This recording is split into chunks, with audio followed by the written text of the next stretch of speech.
தென்மேற்கு பருவமழை ஜூன் முதல் செப்டம்பர் 30ஆம் தேதி வரையான காலகட்டத்தில் தமிழகம், புதுவை, காரைக்கால் பகுதிகளில் பதிவான மழையின் அளவு 39 சென்டிமீட்டர். இந்த காலகட்டத்தின் இயல்பளவு 33 சென்டிமீட்டர். இது 18% இயல்பை விட அதிகம். பொதுவாக இது இயல்பு என்று கருதப்படும். 19% ப்ளஸ் மைனஸ் இருந்து எடுக்கிறது வந்து இயல்புன்னு தான் சொல்லுவோம். மாவட்ட அளவில் பார்க்கின்ற பொழுது திருநெல்வேலி மாவட்டத்தில் இயல்பை விட மிக அதிகமாகவும், 17 மாவட்டங்களில் இயல்பை விட அதிகமாகவும், 16 மாவட்டங்களில் இயல்பாகவும், 6 மாவட்டங்களில் இயல்பை விட குறைவாக மழை பெய்துள்ளது பதிவாகியுள்ளது. இந்த குறைவாக பதிவாகியுள்ளது வந்து தஞ்சாவூர், புதுக்கோட்டை நீங்களாக டெல்டா மாவட்டங்களில் இயல்பை விட குறைவாக மழை பதிவாகியுள்ளது. கடந்த ஆண்டை பொறுத்தவரையில் கடந்த ஆண்டு இந்த ஆண்டு இப்போ கம்பேர் பண்ணும் பொழுது தமிழக அளவில் இயல்பை விட அதிகமாக திறந்திருக்கு. கடந்த ஆண்டை விட இந்த ஆண்டு அதிகமாக இருக்குது. கடந்த ஆண்டு 8% இயல்பை விட அதிகம், இந்த ஆண்டு 14% இயல்பை விட அதிகம். சென்னை மாவட்டத்தை பொறுத்தவரையில் கடந்த ஆண்டு 74% இயல்பை விட அதிகம், இந்த ஆண்டு 43% இயல்பை விட அதிகம்.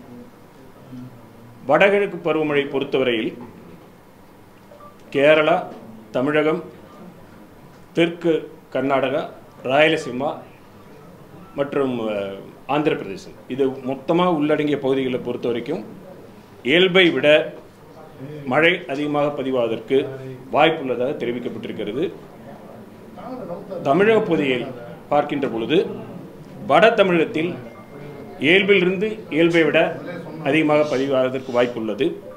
தென் தமிழக பகுதிகளில் இயல்பை விட குறைவாக மழை பதிவாக வாய்ப்புள்ளது. பொதுவாக பருவமழை பொறுத்த வரைக்கும் குளோபல் ஸ்கேலில் இருக்கக்கூடிய உலக அளவில் பிற பகுதிகளில் நடக்கக்கூடிய நிகழ்வுகள், இப்போ எல் நினோ லா நினாங்கிற மாதிரி நிகழ்வுகள், மற்றும் ரீஜனல் லெவலில் ஐஓடி என்று சொல்லக்கூடிய நம்ம மண்டல பகுதியில் நடக்கக்கூடிய நிகழ்வுகள், மற்றும் லோக்கல் ஸ்கேலில் இருக்கக்கூடிய நிகழ்வுகள், இதெல்லாம் சேர்ந்து தான் இது பண்ணுவாங்க. அந்த வகையில் பார்க்கின்ற பொழுது வடகிழக்கு பருவமழை பொறுத்தவரையில் லானினா என்பது ஒரு முக்கிய, எல் நினோ லானினா என்பது முக்கிய இதுவாக கருதப்படுகிறது, காரணியாக கருதப்படுகிறது. நம்ம இந்த படத்தை பார்க்கும் பொழுது செப்டம்பர் மாதத்தில் இப்பொழுது முழுமையாக நிலநடுக்கோட்டை ஒட்டியுள்ள பசிபிக் கடல் பகுதியில் வெப்பமானது இயல்பை விட குறைவாக இருக்கிறது.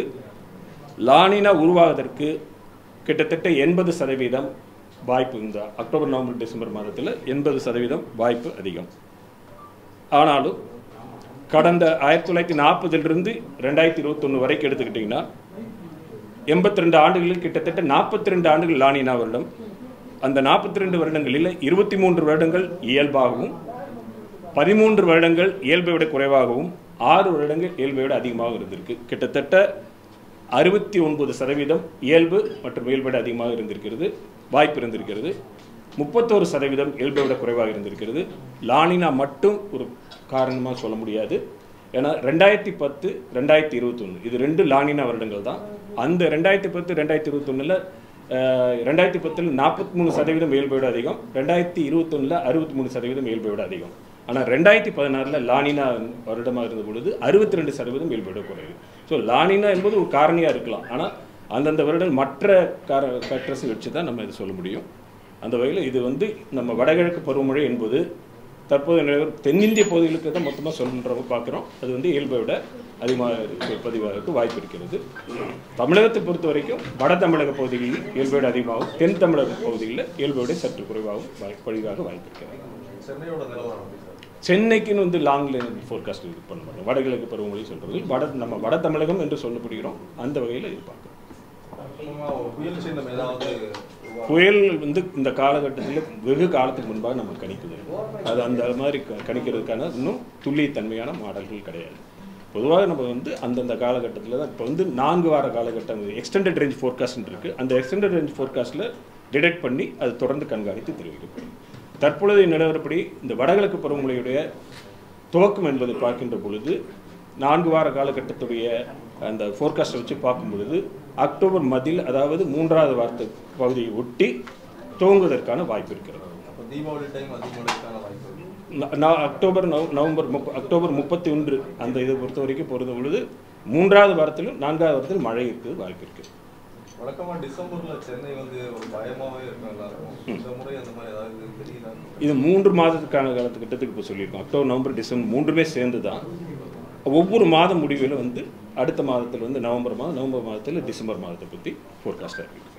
கடந்த முறை மழை பெஞ்சு நிறைய அளவில் வெள்ளம் அந்த மாதிரியான சூழல் வந்தப்ப வானிலையோட சூழலின் குறித்து ஒரு சின்ன கேள்வி எழுப்பப்பட்டுச்சு.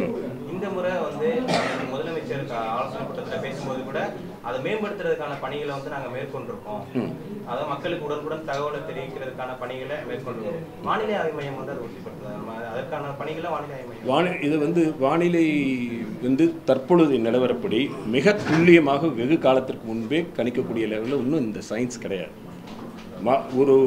இப்போ இருக்கக்கூடிய நிலையில் பார்த்தீங்கன்னா வந்து 10 முறை நம்ம ஃபோர்காஸ்ட் பண்ணுறோம்னா 7 முறை சரியாக இருக்கல, 3 முறையில் சொன்னது தவறாகவும் நடக்கலாம், சொல்லாததும் நடக்கக்கூடிய சூழ்நிலை இருக்கும். தற்போது நிலவரப்படி நீங்கள் பார்த்தீங்கன்னா என்ன குறுகிய காலத்தில் மிக கனமழை நிகழக்கூடிய நிகழ்வுகள்லாம் நடந்துட்டு இருக்கு. 2வது ஒரே பகுதியில் சென்னை இப்போ எடுத்துக்கிட்டிங்கன்னா, சென்னைங்கிற பகுதியை நீங்கள் எடுத்துக்கிட்டிங்கன்னா ஒரு பகுதிக்கும் இன்னொரு பகுதிக்கும் இடையில் அதிக மழை அளவு இருக்குது. இப்போ இந்த ஜூன் மாதத்திலே நீங்கள் எடுத்துக்கங்க, ஜூன் மாதம் 8ஆம் தேதி நீங்கள் பார்த்தீங்கன்னா 18ஆம் தேதி ஜூன் பார்த்தீங்கன்னா Nungambakkam 8 centimetre 8 millimetre, Meenambakkam 7 centimetre. அதே மாதிரி இப்போ 23ஆம் தேதி இந்த மாதம் பார்த்தீங்கன்னா ஆவடி 13 சென்டிமீட்டர், இங்கே 7 சென்டிமீட்டர். ஸோ 2 விஷயங்கள் இதில் இருக்குது. நமக்கு வந்து குறுகிய காலத்தில் மிக கனமழை நிகழக்கூடிய நிகழ்வுகள் இருக்கின்றன. மேலும் சென்னை மாதிரியான நகரங்களை பொறுத்தவரையில் ஒரு பகுதிக்கும் இன்னொரு பகுதிக்கும் அதிக வேறுபாடுகள் இருக்குது. இவற்றெல்லாம் கணக்கில் எடுத்து தான் நம்ம இது பண்ணணும். தொடர்ந்து கண்காணித்துட்டு இருக்கோம், அதற்கான நடவடிக்கைகளும் மேற்கொண்டு இருக்கோம். இந்த ரேடார், அதாவது ரேடார்கள் வந்து நம்ம நிறுவிட்டு இருக்கிறது, அது இது பண்ணிட்டு இருக்கோம். இந்த சென்னைக்குன்னு நம்ம இது பண்ணுறது, சென்னையோட ரேடார்கள் இப்போ இருக்குது நம்மள்ட்ட. வந்து எக்ஸ்பேண்ட் ரேடார் இருக்குது, எக்ஸ்பேண்ட் ரேடார் இருக்குது நம்மள்ட்ட. 2 ரேடார் நம்மள்ட்ட இருக்குது. சிறுகிரி கோட்டாலே ரேடார் இருக்குது, அந்த இயங்கிட்டு இருக்கு.